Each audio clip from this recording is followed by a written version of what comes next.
Hey, Glenn from Made by Folk here. Today I talk with Gemma Ballinger and Johanna Drewe at Studio Output, and we cover how they've found their sweet spot between brand and digital design, how they handle tricky situations in the creative industry like shrinking budgets, but also how they invest a lot of time in nurturing new talent and forming community initiatives to really help their studio culture, but also the work that they do. So I think this one will be really interesting for you if you're starting out, if you're running a small agency, but also if you're kind of struggling with how 2023 turned out and how we move forward from here. And I hope you enjoy this interview. Made by Folk. Welcome to Made by Folk. All right, Gemma, Johanna, thank you very much for joining me today and welcome to Made by Folk. Hi, Glenn. Nice to meet you. Nice to see you. Yeah, thank you so much for having us. Really nice to meet you. I mean, I've been following Studio Output for so long. Like, it was really great to read the news when you two took over the company as managing director and creative director. I was so happy for you guys to read that news as well. And I've always been, really impressed by the output of Studio Output. Like, it's always been just like really inspiring work. And I think when I reached out to you, I was trying to, we were trying to find this thread that would lead us through this conversation. And I think what always interests me is what can I learn from other people, the things that they've maybe figured out, maybe the mistakes that they've made and they've learned from. And I love that idea of how we as designers apply our creative thinking and problem solving skills to any situation, and especially in a business context. How do we design the environment that we work in? How do we design the processes that lead us to that best outcome? And how do we design the working relationships with our clients so that the whole team is also invigorated by new projects and motivated and inspired to work at a creative studio? So today I'd love to kind of like tackle a few of these topics with the two of you, since you've done the rounds on many of these issues. I think initially the fun starting point is always, how do you bring in those new projects? And also when they are challenging projects or challenging clients, how do you manage not just the client, but also the team around that? I think like something that we often struggle with as designers in general, be it small, medium, or large companies, are specific client demands, and especially when it comes to how we direct them in hopefully the right direction based on the experience that we provide. Yeah, great. I mean, there's quite a few different ways, I guess, that projects come into the studio for us. Sometimes there is that, competitive pitch process. Sometimes we're getting things which are nice referrals from other people that we work with. But quite often it is some sort of, competitive process where we don't necessarily know the people beforehand that we're going to work with. So there's definitely that piece of us not only working out whether it's going to be something that is interesting for us to do creatively, but also like, what's the vibe with these people? Are they wanting to be part of the process? Do we feel like we can work well together? And I think sometimes we're really good, and we have certainly learned how to get, I think, better at sort of asking those questions internally, and also asking those questions to the clients to gauge that. But that's probably the biggest thing. Projects could have lots of different kind of interesting guises, but the people are the key thing, I think. Can you give examples of the sort of questions that you sort of ask yourselves as well as clients to kind of help figure that out? Is that just like a very, like, just through conversation, like natural conversation, and if you get a good vibe? Or have you formalized this a little bit more? I think we'd formalised things a bit in the past, but then when you're actually having those initial conversations with people, you're not necessarily following that list. I suppose if you feel like they're going, that was a really interesting question, or there's natural rapport between the team, and we come off the call going, they seem great. They just seem to get it. Because part of the danger can sometimes be that they seem like nice people, but also they might be a little bit clueless about the process. So that's maybe a bit of Yeah. danger as well. I think something that we have kind of set up and changed along the way was, I think initially it was okay if it was one of us or one of the rest of the team, like one of our kind of leadership team was kind of talking and doing those initial calls.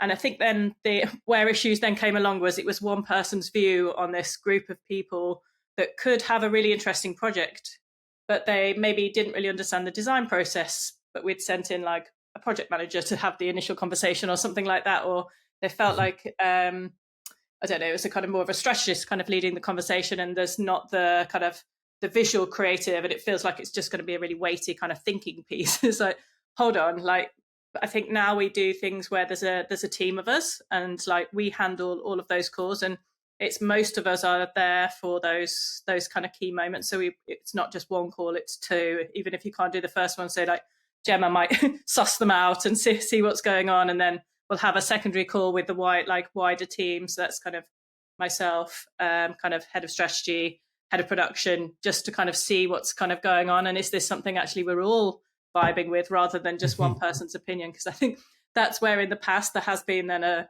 dip, hasn't there, Gemma, with like, oh, but I thought they were actually quite cool, but yeah, now we've started getting on with the project. No, there's massive red flags going up. So now it's more like a consensus by the team so that everybody has to kind of be in line and feel confident. Like, have you had a situation where a team member sort of pulled a veto on a client? We definitely come out of some meetings with like, that's a red flag, that statement that they've just said. Okay. In anything like that comes across in like job interviews and things like that as well, of like, or they've just said something there that really grates with the process we have or the way in which we make our best work or anything like that. You're like, no, we're not going to be able to necessarily change that opinion. Yeah, fair enough. There's a few where we might have gone, well, no, we've dug into it and we're just not comfortable doing that project, doing that sort of work. And we'll have to go back and say, actually, they might have been great people, but like we can't do that work. So we just say no straight away, which is always hard because, Yeah, I can imagine. It takes a bit of courage to say no to projects as well. Do you have like more formal criteria for the sort of projects you seek out then? Like, is it sort of specific industries that you look for, or is it more the challenge of the brief that you look for? I think a bit of both. I mean, we really want to work with companies who are creating, products, services that are doing some good in the world, and whether they're really early stages and coming up with this interesting kind of idea, or they're further along and they want us to sort of help take them to the next level. But and that might be within sustainability, climate, those sort of areas. But equally, we're not just sector specific. I think we've had super interesting briefs that have come in the past where we wouldn't have necessarily gone and approached them, but actually the challenge has been so interesting. Wouldn't you say, Joe? Some of our most interesting ones have probably not have been a bit unexpected, maybe. Yeah, definitely. Yeah. Or might be in kind of sectors that we've maybe been in historically and not really kind of pursued anymore, like something like the Dave rebrand that we worked on more recently. Like, that wasn't one that we pursued. It was one that came to us on the back of a very different project, which was actually really nice. Like, it's not because historically we'd done BBC work. It was because we'd done this rebrand for the campaign against living miserably, and they're a partner with Dave.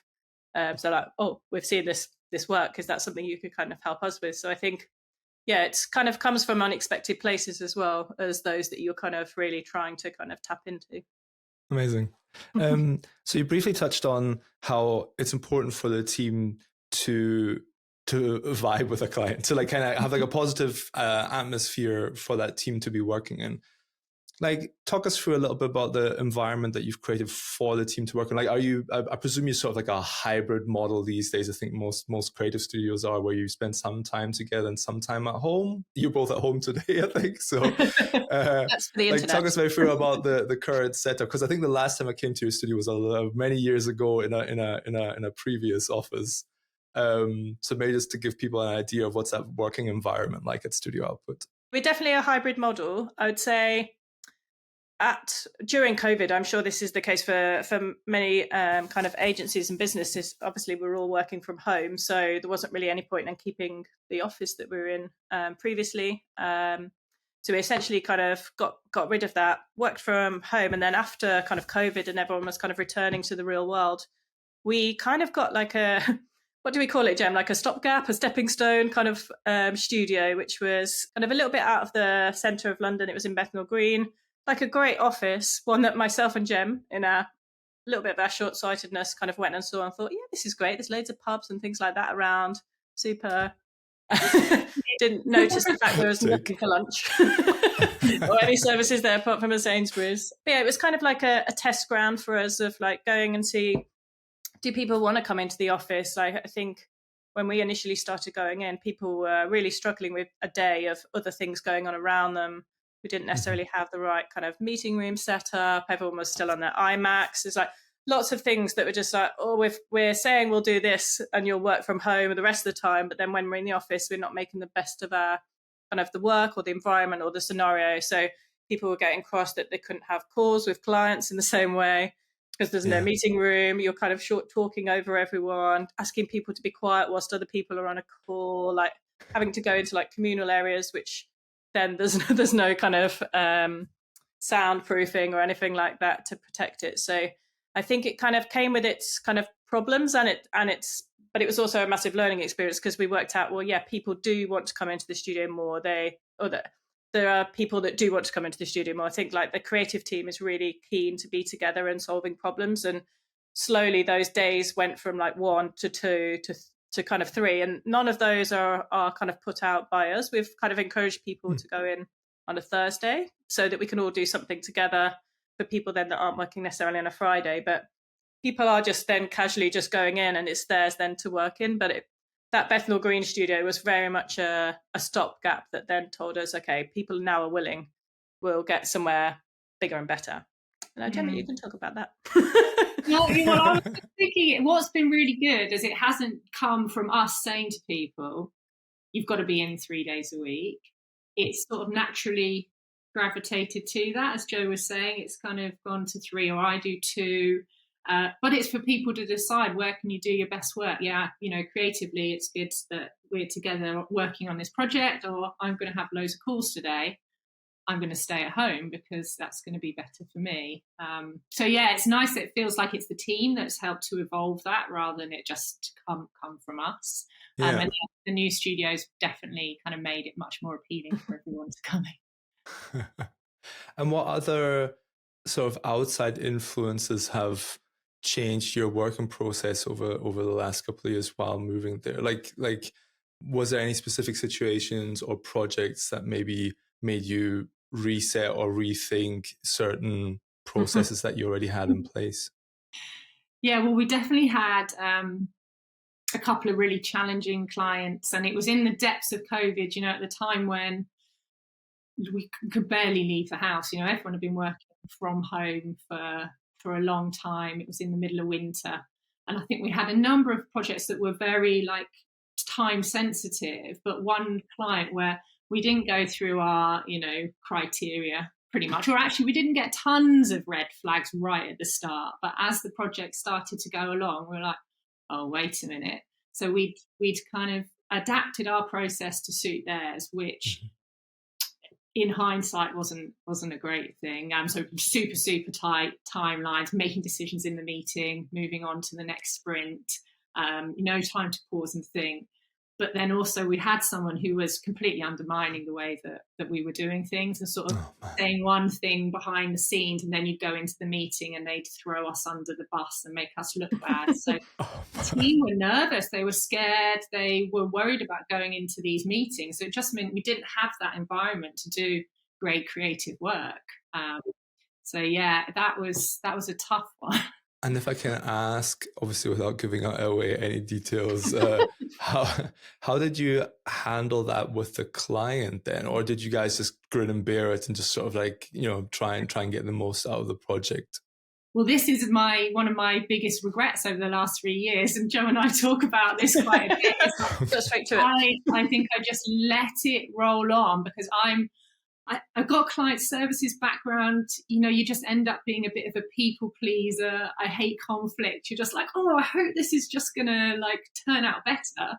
But actually, you know, by the time we spoke to the person about the way that they were behaving and how everyone felt, some people were burnt out, you know, and we were actually in the deliver phase of the project by that point. So the kind of meat of it had been done. So it was much too late. There's a lot less time to actually make a change. I mean, in the end, we talked to them and they were better, but it didn't, you know, it didn't help that project. We did then say they came to us with other projects and we said, no, we basically don't want to work with you anymore. So that felt good. But I wish I'd done, you know, said how it was impacting the team months before. So yeah, I mean, it is a tough call to make as well. I can imagine it being like a difficult situation to be in, and I probably would have just continued on as well, I'm sure. Just the solidarity, like, come on guys, we can do it. Yeah, we can get to this end point. Yeah, we're in it together. I think there's always that thing, you know, with the client agency relationship where you have to work really hard for it to feel like it is actually a partnership. And sometimes, and I know that's something we've learned over years and years, we always felt like we're the agency, we take the orders, we do the work. And that's been the biggest change, wouldn't you say, Jo?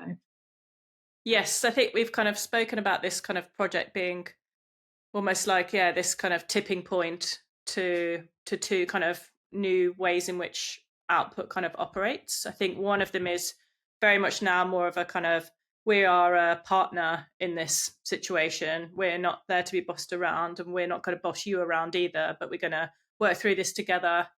My role has kind of changed a bit more to kind of shepherding and helping clients through the process, rather than what I would have historically done. It's a little bit like Gemma with the kind of the people pleaser of, oh, you don't like it, that's not a problem, we'll change that. And you just end up with like a smorgasbord of something that doesn't have a concept anymore, or like you've changed something and it's like based on user testing, and then you find out it's 5 people that have tested it and we've changed loads of things. It's like we don't do that kind of philosophy anymore. It's very much, it is a partnership. We're super open with our clients. We work in a very collaborative kind of way, which I know a lot of agencies say that, but we work in sprint patterns that kind of work on and off with the clients. They can take our files, we share everything, they can play with them, they can see what works, what doesn't. Is like, do they want to put them into things that they know they're going to make, and then we kind of get them back again and we see if that's a success. Are we building a system that works for everyone, and a brand that's going to be super helpful? But then on the other side, so that's kind of the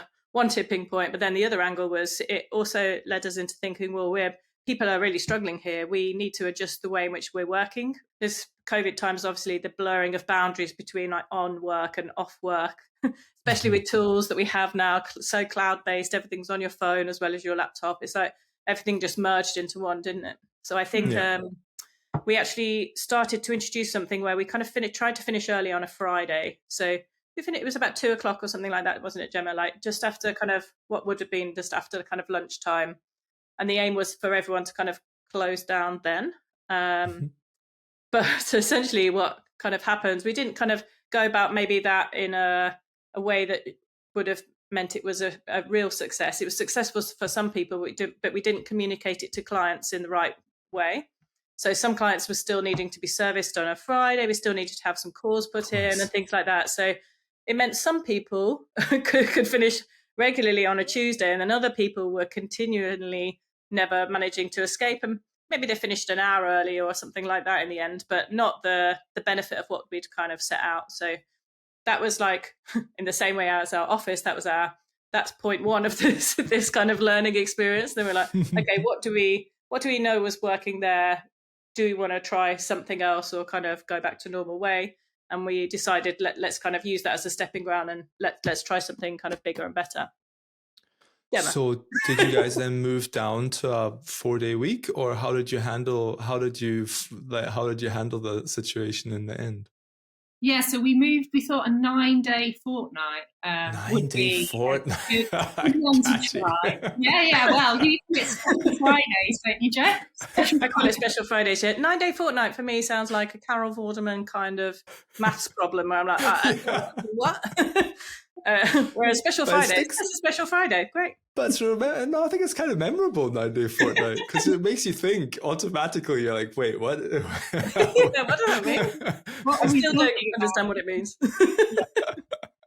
Yeah, so basically, yeah, every other Friday is off. And what's been good with that is like we've communicated it to clients, projects are, behind the scenes. It definitely took quite a lot of work for the team to try and, timeline projects out so it would work well with that. But it's meant that there is no expectation for anyone to do any work. There'll be no meetings booked. Clients know that you're not going to get in touch with them. It's all Right. everyone's kind of out of office. Yeah. And we did it as a trial initially, I think July, August, September, to see what people thought. Could we do it? Obviously, the team loved it. Oh no, I didn't like that. Let's go back to 5 Yeah. we wanted to see could it work for projects and things as well, and we were just as productive. There was no loss there, and quite a lot of our clients that were those sort of startup, growth kind of clients were really interested to see how it worked for us because it's something that they were thinking maybe they might do in the future as well. Definitely. So I mean, it's been massive for us, helping with recruitment as well. People do see it as a real benefit.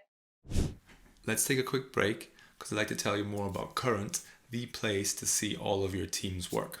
We've all been there. It's Monday morning and you're back at work after a weekend that felt a little bit too short. Last week the team made a ton of progress, but you can't remember which files to look at, which tools to open, which Slack channel that link was shared to. Now imagine your team was using Current. Current integrates with all the tools that your team is already using to let you see all the work in one place and give you and your team better alignment. And at the end of each week, Current's AI-powered newsletter automatically summarizes all the work posted and shares it with everyone so that your Monday can start a little less chaotic. Go and visit current.so and transform how you work. Yeah, definitely. I mean, I keep always seeing like the job ads, or like when I mostly see when you hire someone because you always do nice little social posts about new people joining. I mean, maybe we could briefly touch on like what you look for in the team members when you do go into the hiring process, because I think there's obviously a lot of choice in London in your area in terms of creative agencies. So there's a lot of great places to work. So I guess you probably also. But there's also an abundance of talent at the moment, like especially after all the tech layoffs over the last year. I'm sure that must have been noticeable this year whenever you were in a hiring process. Like maybe talk us through what you look for in team members besides obviously talent. I mean, that goes without saying. I mean, because we're from a creative point of view, because we've got that kind of two core strengths, brand and digital, it's always a kind of a blessing and a curse as we're kind of hiring, because you're trying to look out for a brand designer who's got some knowledge of kind of digital and digital systems, like would work in Figma, like as maybe a brand designer that maybe feels a little bit strange. We're working in digital tools, we work with digital methodology of sprint patterns and things like that. We work iteratively, which is very uncomfortable for brand designers who want things to be like finished and polished and put in front of a client with a strong conceptual idea. Here it is, like, ta-da, is it working? Versus like digital is very much that iterative process. Let's kind of work through this together. And we kind of merge that. So you've got to find somebody who's got the talent, but also is willing and able to work in that kind of way, that is happy to work iteratively. Yeah, I think that's one of the biggest challenges, and has awareness of both. So it's always great when we've got like we've recently taken on like a digital hire and they've really got quite a lot of brand knowledge, and we've done the same vice versa with a brand hire and they've got a lot of digital skills, and it's like, oh, this is really interesting. It's almost like our disciplines are merging at a certain level, but we kind of try and keep them, well, you're a digital specialist, you're a brand specialist, but it's great that you've got those kind of overlaps. Huh. Yeah, I hadn't really thought about, as someone who also works in both areas, I hadn't really thought about how much I've now just adopted the iterative design process from product design and how I probably just naturally apply that to the branding process. But yeah, like back in the day, I probably would have just worked up a lot more behind the scenes, not in front of the client, and then presented, a well thought out, well applied concept. Whereas now it's probably much shorter intervals, maybe a little bit scrappier along the way, and then just a lot more communication, which I think has helped me at least. Have you found that as well, that applying this sort of iterative design process to the brand design process, did I understand that right, that you are doing that consistently? Yeah. I mean, it's definitely a challenge for a brand designer kind of thinking, because as you said, we want things kind of like, that's historically me. I was a brand designer. Yeah. We want things in that kind of a little bit more of a finished form. But I think where it really helps is the clients come on that full journey with us, so they really understand and they're kind of feeding in. And I think that's where that idea of like true collaboration kind of comes from. It's not a question of like, let's go away for 3 weeks and come back and say like, here's 3 routes, do you like them? It's let's test some stuff out along the way. Like, let's try some things. Does it work? Is there anything interesting there? Let's get some feedback of what the client is interested in and what resonates with them and how they can see these things thinking. And as I mentioned before, there's also that layer of like, they're coming along the journey, but they're also able to just get in the file and mess things up and try things around and stuff like that. And then we learn from it as well. Like we are setting that conceptual direction, and we're going to drive it towards something that we know is going to be like a game changer for them and their category. But they are invited on that journey with us. And I think that's a very different kind of process that we've kind of taken on and works really hard for us. Nice one. Yeah, that's fascinating. So how do you then has that slowly evolved over time into like your standard process, or was that something that was, again, like sort of consciously done at one point where you said, okay, look, we're just going to take the client on this like iterative journey, even on the brand side? Like all of the decisions that we've discussed so far seem to have like sort of naturally progressed, but yeah. I don't think we've got that kind of visionary, we're just going to change things up and just see what happens. It's like, it's tried and tested. It's like we've had, I think it was, tell me if you don't agree with this, Gemma, but I think it was when we kind of, the summer we took over, you kind of presented this, was it called the spiky hedgehog or something like that? And it was about trademark. Spiky hedgehog. I want to see the spiky hedgehog. But it was essentially for us to identify, like, where are we really good at? What do we really enjoy doing? Where can we make money? What do we really enjoy doing? And what's the most amazing kind of creative that we can come out of this with? And I think the thing that we all like realized was this kind of sweet spot between like brand and digital was this kind of cornerstone of like enjoyable projects for the team. We already were moving that way to set up the team in that kind of way. And I think from there, those are the projects that then we started kind of hunting down a little bit more, taking on more. And that then has naturally evolved into like the projects, the team, and the way in which we work because of that kind of one conversation. Yeah. Which is good, really, that we did that and sort of set that out. So though it's not visionary at that point of where we want to be in 25 years, it was certainly good to focus us for the type of work. And then once clients see more of that work on the website, it's only gonna drive more of the same forwards, which is good. Have you ever come across a situation where you felt having this sort of dichotomy of skills has hindered you in a pitch or in an initial client call? Like, or has it always been beneficial to have this multi-layered skill set in the team? I actually think it's been positive because people do still come to us for, sometimes it's a brand project or it's a digital project. And then we can go, well, isn't it great that we also know about digital and we're experts in that, because we can make sure your brand works really hard, even if we're not going into that depth of digital. And then the same with digital, we're like, well, maybe that brand that you've got already needs to be developed a little bit further to really work hard on the site or app, whatever it is. So I think it's only been a positive. Sometimes we might have opportunities where they go, they went with this other agency that were bigger, more strategic. Sure. Whereas, that might be something that may hold us back at some point. I think I don't it know what feels you would say, more Jo. relevant as a studio as well. Like realistically, yes, we need that kind of big brand thinking, but it does need to come down to a key touch point that everyone's interacting with, and that is generally a website, an app, or something like that. So I think to have both of those skills and to have the fact that yes, we are experts in brand, we're going to set like a really amazing kind of conceptual direction for you as a brand, but we're going to back it up with this rigorous system that sits everywhere, and you've got consistency of like out of home, app, marketing site, all as one. You're joining multiple teams together from that perspective. That's often overlooked when it's just like it's just a brand job. It never filters down actually into an actual thing that people can use.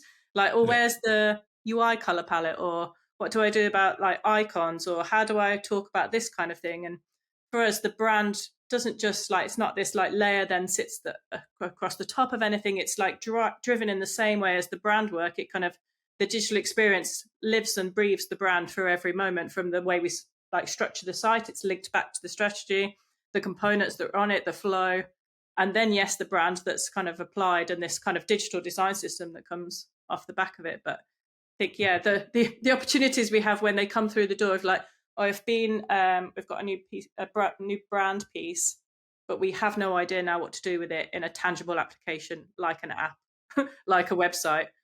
But look how nice it looks here. It's like, what was someone thinking when they were designing this? It just doesn't seem relevant to like a modern brand. Yeah, I think it's a real advantage, because I've often come across brand guidelines when working on a digital product where I'm like, there's been no consideration from the product side in any of the decision-making processes that have led to this point. So I think having some understanding and expertise on the digital design side definitely will help you in making better decisions for a client. Yeah. But I often find that when a client comes to us with a digital project first, that brand is a complete afterthought. Like it's almost like let's just figure out if this thing's going to work first, and then we'll worry about the name and the brand. And is it really going to make that much of a difference? And then we always have to work pretty hard in trying to just explain the benefits of doing a couple of rounds, going a couple of steps back and really making those key decisions first, because they have such a long tail of influence for our project. How do you I'm sure that is not just I'm sure it's not just us. I'm sure you've come across projects like that.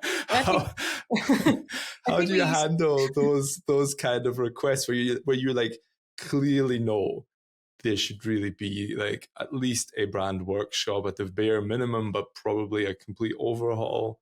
Like, how do you work that into the conversation and bring a client on your side?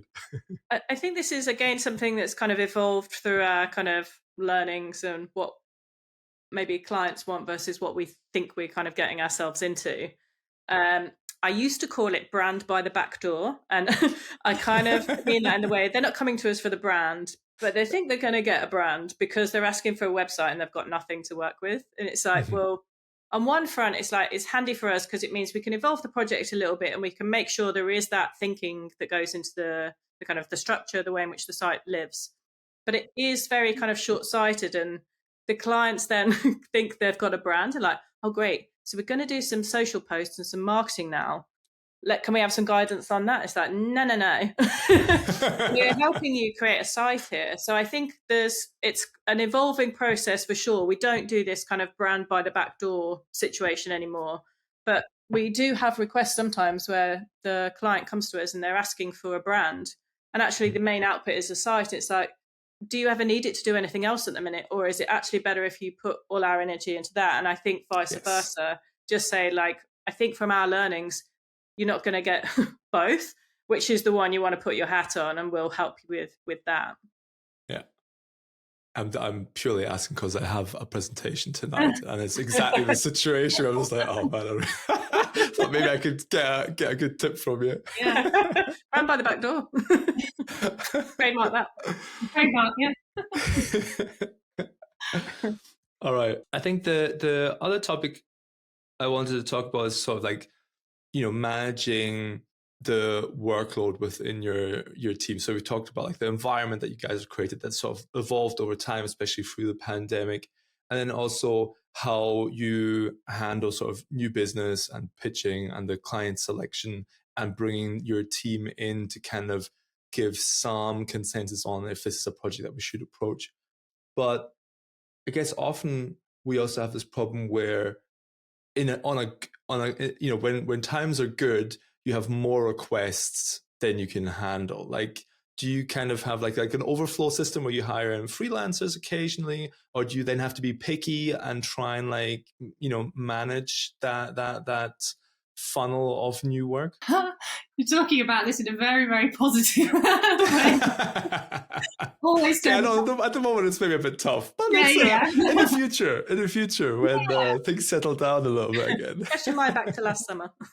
I mean, over the last couple of years, definitely we've had things where it's like, well, how are we gonna? It would be hard to manage taking that on. We definitely will bring in freelancers and things if we need to, or we might try and say, could we start in a few months' time?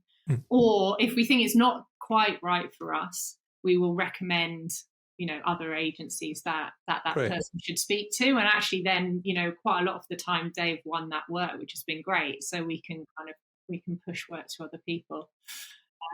At the minute the challenge is probably a bit more like there aren't tons of opportunities. Or maybe we should talk about that because it's maybe more appropriate at the time. How do we handle these more tricky situations where work dries up, maybe even mid-request, like maybe the contract, like the ink's not even quite dry on the contract and it still gets parked? Or I think what we've often even found is just that you just get completely ghosted by a potentially really positive conversation, and then it just sort of dries out and you never hear from a client again. That seems to be, in my conversations this year, a really common occurrence at the moment. Like, how are you guys handling the difficult 2023? I mean, I was at an event last week and everyone was saying it's like wading through treacle. So it's not that there are no opportunities, it's just things like it feels difficult and it feels quite slow. So there might be things there and you're like, oh, well, it's not a definite no. In a way, sometimes you just want to know, don't you? If it's not happening, let me know.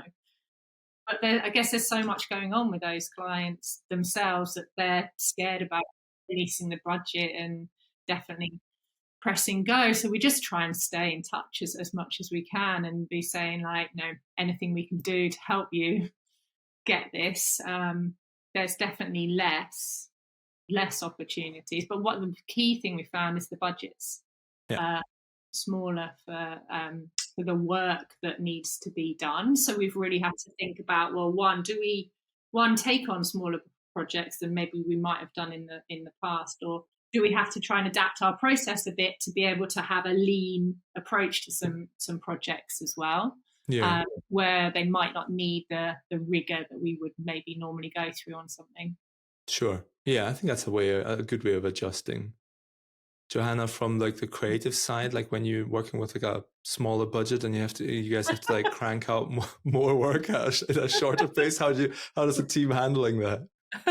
I was only saying yesterday, I've always been the type of person that makes a rod for their own back, and I think I've made many recently. But I mean, we've got designers and creatives at all levels, so it's great in one way to think we can get like some smaller level budgets that are like for them to own more of. I think what we've kind of realized as we're going through that maybe on one side, they aren't the type of projects that designers want to be working on. They still want the normal projects that Output does rather than these kind of side ones, which I always think of that, well, that'll be fun. Let's do that. Yeah, they don't have the biggest budget, but it'll be fun.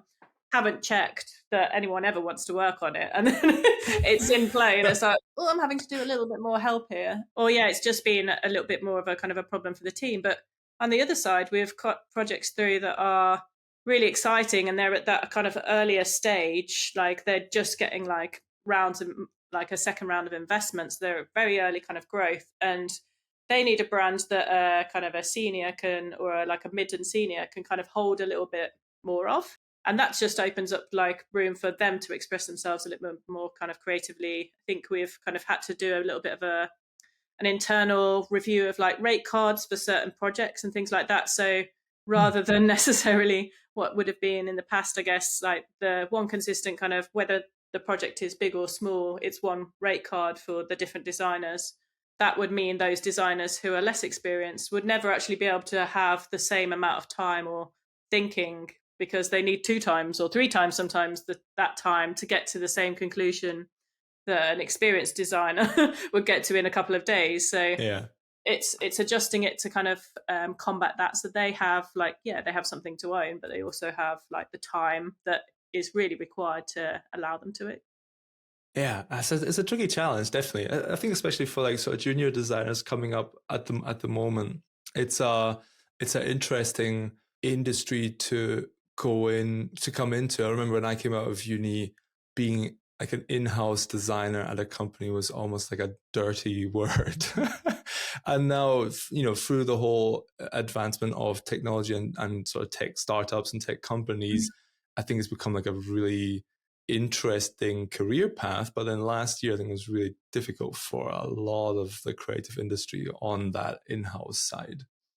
So how do you guys handle, and like do you still do regular internships for junior designers and try and bring them into your team early?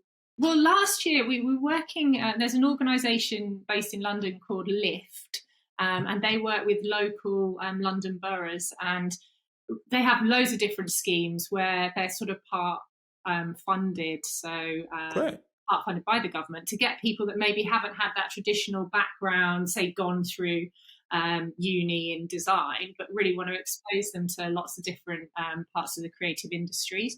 So we had an awesome intern who came, he's got a drama background and done various different things, but hadn't had that formal design training, was with us and has had loads of great experiences, been across the business, and tried that brand side, strategy side and digital side. And we've now taken him on as a junior strategist, which has been great. But we definitely want to do more. Like we talk about, so we want to have this rolling intern scheme.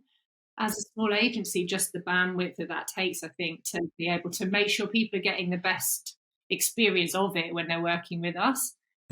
Quite hard. We definitely want to do more though, don't we? Yeah, I think it's something that we've talked about a fair amount. I think the structure that we have is now getting to the point where it feels like that's a more doable kind of thing. There's someone at every level to kind of help, because you don't want to be like, oh, we've taken on a set of interns and actually there's no one there really to kind of look after, or it becomes more of a kind of a chore. It should be this really enjoyable kind of process and kind of learning experience on both sides. But I think with the Lift scheme, that was a really interesting experience to then have them kind of through and see like, well, actually, where do they flourish the most? Because they haven't got any design training. So everything is just like raw talent, and it's a talent hire to see like, actually, they have got a very incredible brain. They think in this way. Let's sit them within the kind of the strategy team, but they're also really great working with kind of UX and helping out kind of content thinking kind of there. And I don't know whether I think I prefer doing that, maybe that more of that kind of internship where you actually maybe don't know necessarily what you're getting. You're working with people who are kind of they're out moneyed, out educated from the rest of the system, because they haven't been to university, or maybe they couldn't go to university, or they haven't followed like any other kind of education pathway that would put them into design. And this really gives them this kind of boost into the industry as well. That's great. I'll try and link that in the show notes and have a look into it. That sounds like a fascinating scheme. Yeah, it's super interesting. We've done this other thing as well. We've actually, is it next week, Gemma? Next Wednesday, yeah. We've been partnered with a school. This is when we're in Bethnal Green. We're saying we wanted to do something for kind of the community around us, like what can design have like an impact on. So we're partnered with a school in Bow, who we're partnered with still. And we essentially, there was quite a few people that wanted to do it. It's for Beamer Digital Day. You kind of set a project, everyone kind of helps facilitate like a class of children at senior school. They're like year 8. What's that, 13 or 14, something? Yeah. That kind of area. But yeah, last year that was a massive learning experience for us, but we're like keen to do it again, where so many people wanted to do it. We were like, we can take on multiple classes. So we like filled a hall with No these way. school children, and then moved around the tables. Like there was like maybe 8 of us or something, kind of moving around and like understanding, like getting an understanding of like what their understanding of is of design Yeah. and what the endpoint of an app is that's going to help kind of sustainability and things like that. It was really, really super interesting, and I think like we get a lot out of that. But it's also like, is this then an interesting part for any of these children to kind of go into that Yeah. maybe wouldn't have been exposed to it before? Definitely not by so it's a all girls school. It's like by a female led kind of team. I think is really amazing from an opportunity point of view. I bet it's Yeah. hugely inspiring for both sides. I could imagine you also taking away a lot of energy from a day like that. It was brilliant. We all like we went to the pub afterwards, obviously, and had a little debrief. And well, that was amazing. We all felt so pumped, like energized. Buzzing. It was good. See, I think we have got like another 90 or 120 in the room that we're going to corral around. So it's good. Well, I wish you all the best of luck for next week. That sounds terrifying to me. Gemma, Johanna, thank you very much for your openness and honesty in this conversation. I've learned a hell of a lot. I think my main takeaway is really that I don't need to overthink all these processes up front. I just need to like try and test them and let them slowly evolve. I think that's really positive to hear. Thank you very much. Thank you.